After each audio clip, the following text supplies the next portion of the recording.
अपने साथियों की लापरवाही की वजह से शबाना को बहुत ज्यादा गुस्सा आ रहा था।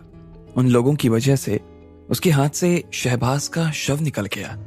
इधर जैसे ही वो फिर से जांच शुरू करने ही वाली थी कि इतने में उसे शुएब का फोन आ गया। शुएब ने उसे शहबाज के बारे में सब कुछ बता दिया था। जब उसे पता चला कि अब उसे शहबाज का शव नहीं मिल सकता तो उसका दिमाग खराब हो गया।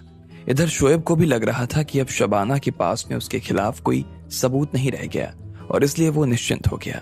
अब उसे पृथ्वीराज मेहरा के घर पर जाना था। इस वक्त उसके लिए इससे जरूरी और कोई काम नहीं था।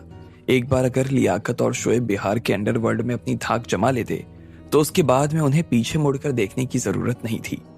शुएब आकर अपनी गाड़ी में बैठ गया। उसके पिता के पास में महंगी गाड़ी थी। जब उसका ड्राइवर गाड़ी चला रहा था तब शुएब के दिमाग में वो सब बातें घूम रही थी जो वो जैन से करने वाला था। जैसे ही उसने उन सब बातों के बारे में सोचा तो वो थोड़ा सा नर्वस हो गया। उसे लग रहा था कि कहीं उससे कुछ गड़बड़ ना हो जाए। उसने बचपन में सुना था कि मेहरा परिवार बिहार का बहुत ताकतवर परिवार था और हर किसी की उससे उलझने की ताकत नहीं थी। इतने में उसे ये भी उम्मीद नहीं थी कि वो इतनी जल्दी इतने बड़े परिवार से ना सिर्फ मिलने वाला था बल्कि उसे खत्म भी कर देने वाला था। एक बार वो मेहरा परिवार की धाक पर कब्जा जमा लेते, उसके बाद में उन्हें मेहरा परिवार के साथ में क्या करना था वो बस उन्हीं सब चीजों के बारे में सोचे जा रहे थे। लेकिन उनके घर पर जाने से पहले उसने एक बार और अपने पापा को फोन कर लिया। वो उनसे मिलना चाहता था और उन्हें आज जो हुआ उसकी खबर देना चाहता था। इससे पहले कि वो घर के अंदर चला जाए वो अपने पिता से ये कंफर्म कर लेना चाहता था कि वो किससे और क्या बात करने वाला था। उसने अपनी बंदूक और चाकू भी ठीक से देख लिए थे। वो अब शहर से बाहर उनके बंगले पर आ गया। थोड़ी ही दूरी पर एक पहाड़ के पास में उनका बंगला बना हुआ था। बंगले से दूर जो सड़क थी उसे जबरदस्ती तुड़वा दिया गया था ताकि कच्चा रास्ता समझकर कोई उसके ऊपर पैर ना रखे और ना ही किसी को उस बंगले के बारे में पता चल सके। शुएब की गाड़ी उस सड़क पर चले जा रही थी और बंगले के बाहर आने के बाद में उसने गाड़ी रोक दी। जैसे ही वो गाड़ी से बाहर आया उसके माथे पर ठंडा सा पसीना आ गया था। यहाँ पर वैसे भी तापमान थोड़ा सा कम था लेकिन फिर भी शुएब को पसीना आ रहा था। उसने गाड़ी में से अपनी जैकेट निकाली और उसे पहनकर सीधा बंगले के अंदर दाखिल हो गया। वहां का माहौल काफी गर्म था। इधर लियाकत अपने कमरे की खिड़की के पास में खड़ा हुआ था और उसने अपने होठों के बीच में एक सिगार लगा रखी थी। वो बाहर के नजारे के मजे ले रहा था। उसके माथे पर बाल नहीं थे। उसने अपने विग को खोलकर टेबल पर रखा हुआ था। वो जब विग लगाता तो लोगों की नजर में वो हो जाता था जो उसे होता हुआ देखना चाहते थे, लेकिन जब वो विग खोलता तो वो अपनी नजर में वो हो जाता जो वो वाकई था। अब्बू, मैंने शहबाज का केस क्लोज कर दिया है, शुएब ने पीछे से आकर अपने पिता से कहा। बढ़िया, क्या अब तुम मेहरा से निपटने के लिए तैयार हो? उसके पिता ने पूछा। वो अभी भी खिड़की के बाहर ही देख रहा था और उनके होंठों पर उनका सिगार लगा हुआ था। हाँ, मैं तैयार हूं अब्बू। मैं तो वैसे भी कब से इस मौके का इंतजार कर रहा था, शुएब ने कहा। वो अपने पिता के सामने भूल कर भी ये नहीं दिखा सकता था कि वो घबराया हुआ था। उसके अंदर कॉन्फिडेंस की कमी थी।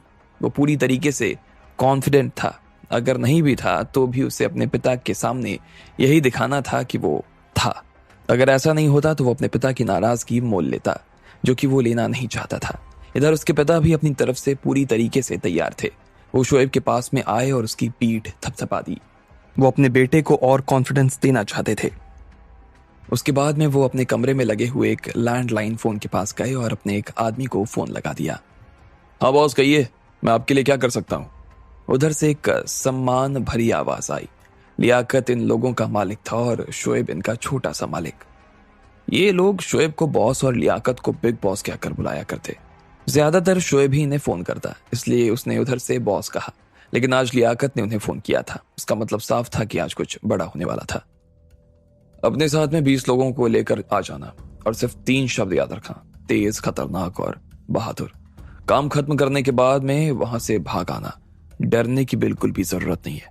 मैं पीछे से सारी चीजें देख लूंगा। तुम्हें भी मैं कुछ नहीं होने दूंगा, लियाकत ने अपने आदमियों से कहा। जी बिग बॉस। तुम्हें अक्ष टावर जाना है, लियाकत ने कहा।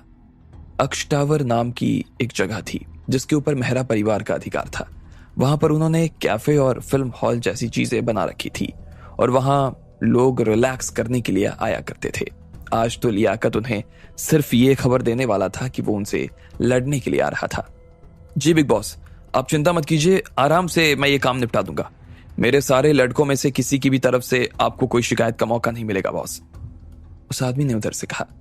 ठीक है, तुम अपनी तैयारी शुरू कर दो, लियाकत ने कहा और धीरे से फोन काट दिया। इधर वो शोएब की तरफ घूमा और मुस्कुराते हुए उसे देखने लगा। शोएब का दिल भी खुशी के मारे उछल पड़ा था। एक बार अगर वो आज उनकी प्रॉपर्टी में घुसकर मार धार मचा देता तो इसका मतलब था कि उन दोनों परिवारों के बीच में एक लंबी लड़ाई शुरू हो जाने वाली थी और इस लड़ाई में जो भी हारता वो कभी भी बिहार के अंडरवर्ल्ड में अपना सिर नहीं उठा सकता था और जो कोई जीतता वो यहाँ का बादशाह हो जाता।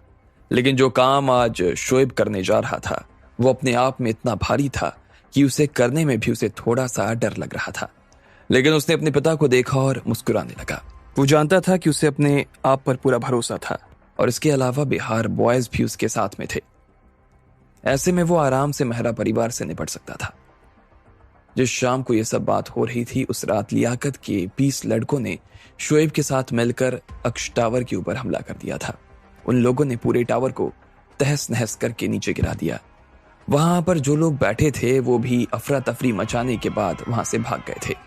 बहुत से लोग जो कि वहां पर काम किया करते वो खुद भी वहां से चोट खाने के बाद में भाग गए थे और 3 लोग जो मेहरा परिवार से और वहां की सुरक्षा को देखते थे उन सब लोगों को भी बहुत मार खानी पड़ी। शोएब और उसके आदमियों ने उन्हें बहुत मारा।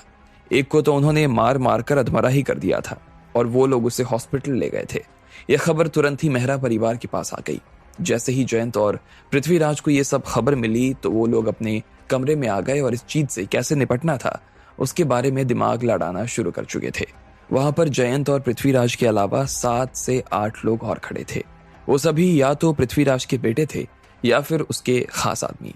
उनकी सभी की भौहें तनी हुई थी और सब के सब गुस्से के मारे उबल रहे थे। उनमें से आधे लोगों के हाथों में सिगरेट लगी हुई थी।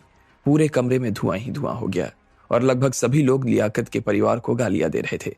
इधर पृथ्वीराज अपनी कुर्सी पर बैठा हुआ था और सब लोग उनके बोलने का इंतजार कर रहे थे। वो उनकी बातें सुन रहे थे। कौन क्या करने के बारे में सोच रहा था वो सब चीजें सुनते जा रहे थे। लेकिन उन्होंने अभी तक अपना मुंह नहीं खोला था। आखिर में जयंत ने कहा, बाबूजी, इस लियाकत ने तो हद ही कर दी है। ये लोग ऐसे कैसे हमारी बिल्डिंग में घुसकर इस तरह से तोड़फोड़ मचा सकते हैं? हमें इनका कुछ ना कुछ तो करना पड़ेगा। हाँ चाचा, ये लोग तो वैसे भी अभी बच्चे हैं। इन्हें शहर में आए हुए 30 साल से ज्यादा नहीं हुए और इनकी इतनी हिम्मत हो गई कि हमारी गर्दन पर हाथ डाल सके। मुझे तो लगता है कि बहुत जल्दी इस दुनिया से विदा हो जाना चाहते हैं ये।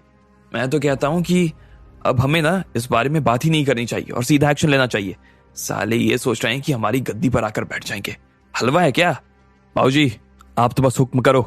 आपने इधर से हाँ की और मैं उधर से ना इन सबकी गर्दन उड़ा दूंगा। हर कोई बहुत आक्रोश में था और सब लोगों को बहुत गुस्सा आ रहा था। वो जानते थे कि अब ये एक लंबी लड़ाई शुरू हो गई थी और कभी भी इस लड़ाई में भाग लेने से पीछे हटने वाला नहीं था। जब सब लोग इस तरह से गुस्सा हो रहे थे कि तभी पृथ्वीराज ने खांस कर सब लोगों को शांत करवा दिया। कमरे में जो लोग भी खड़े थे पृथ्वीराज उन सब लोगों के चेहरे देख रहा था। उस कमरे में जो इतना धुआं हो रहा था उस धुएं से वो परेशान हो रहे थे। उन्होंने कहा, मुझे दिक्कत हो रही है, आप सब लोग अपनी सिगरेट बुझा दीजिए। जैसे ही उन्होंने इतना कहा कि तभी सब लोगों ने अपनी अपनी सिगरेट बुझा दी। इधर पृथ्वीराज आराम से अपने सोफे पर बैठे हुए थे और उन्होंने अपनी गहरी आंखों से सब लोगों की तरफ देखते हुए कहा, पिछले कुछ सालों से इन लोगों की हमारी तरफ आंख उठाकर देखने की हिम्मत नहीं थी। जिस कुएं से हम लोग पानी निकाला करते थे ये उस कुएं की तरफ आंख उठाकर नहीं देखते थे। लेकिन अब ऐसा हो गया है कि इन्हें कुछ दूसरे लोगों का सपोर्ट मिलना शुरू हो गया है और उन लोगों के दम पर ही ये लोग हमारे कुएं पर कब्जा करने की कोशिश कर रहे हैं। ये हम लोगों को उकसाने के लिए ये सब कर रहे हैं, लेकिन मुझे समझ नहीं आ रहा कि उन्हें ऐसा करने के लिए उकसा कौन रहा है। जैसे ही पृथ्वीराज ने अपनी बात खत्म की तो उसके बाद में हर कोई उनकी बात से खुश नजर नहीं आ रहा था। जयंत ने सबसे पहले अपनी असहमति जाहिर करते हुए कहा, बाबूजी, मुझे नहीं लगता कि कोई उन्हें भड़का रहा होगा या किसी के कहने की वजह से वो इस तरह का काम कर रहे हैं। मुझे लगता है कि वो ये सब इसलिए कर रहे हैं क्योंकि लियाकत का सरकारी लोगों के साथ उठना बैठना बना रहता है। ऐसा लगता है कि कोर्ट कचहरी में उनकी अच्छी चलती है तो वो हमारे साथ कुछ ऐसा ही कर सकते हैं। ये साले बाहर के आए हुए लोग हमारे अंडरवर्ल्ड के ऊपर कब्जा करना चाहते हैं। आप तो बस हाँ करो, मैं आज ही रात इन लोगों को खत्म कर दूंगा। हाँ हाँ, आप तो बस हाँ करो। हाँ हाँ, ताकि उन्हें भी और उनके साथ पूरे बिहार को भी फिर से यह पता चल जाए कि मेहरा परिवार का दबदबा अभी भी कायम है। चुप हो जाओ, फिर से पृथ्वीराज ने उन्हें चुप करवाते हुए कहा। वो उन तीनों की तरफ गुस्से से देख रहा था, जो गुस्से के उबाल में इस तरह की बात किए जा रहे थे। उसके बाद उसने गुस्से में कहा, अगर तुम इसी तरह से लोगों को मारते रहे तो आज तुम यहां खड़े नहीं रह पाते। तुम्हारी इन हरकतों की वजह से हमारा खुद का परिवार कब का खत्म हो जाता। जैसे ही उन तीनों ने ये बात सुनी तो तुरंत ही उन्होंने अपना सिर नीचे झुका लिया। वो जानते थे कि जो वो कह रहे थे वो जोश जोश में आकर ही कह रहे थे। पृथ्वीराज के गुस्सा हो जाने के बाद वैसे भी सब लोग शांत हो गए और वो पृथ्वीराज के मुंह से सुनना चाहते थे कि उन्हें अब आगे क्या करना था। देखो, रऊफ परिवार ने ना अब बिना बताई हम लोगों के ऊपर हमला किया है, तो मुझे लगता है कि वो आगे से हमसे लड़ना चाहते हैं। इसका मतलब ये भी है कि उन्हें ये लगने लगा है कि अब वो यहाँ के अंडरवर्ल्ड के ऊपर अपना सिक्का जमाने के लिए तैयार हो गए हैं और बाहर की तरफ देखने लगे। अब आगे क्या होने वाला था, किस दिशा में जाने वाली थी ये लड़ाई, आपको क्या लगता है? क्या होंगे इन सभी सवालों के जवाब? कमेंट बॉक्स में कमेंट करके हमें जरूर बताएं।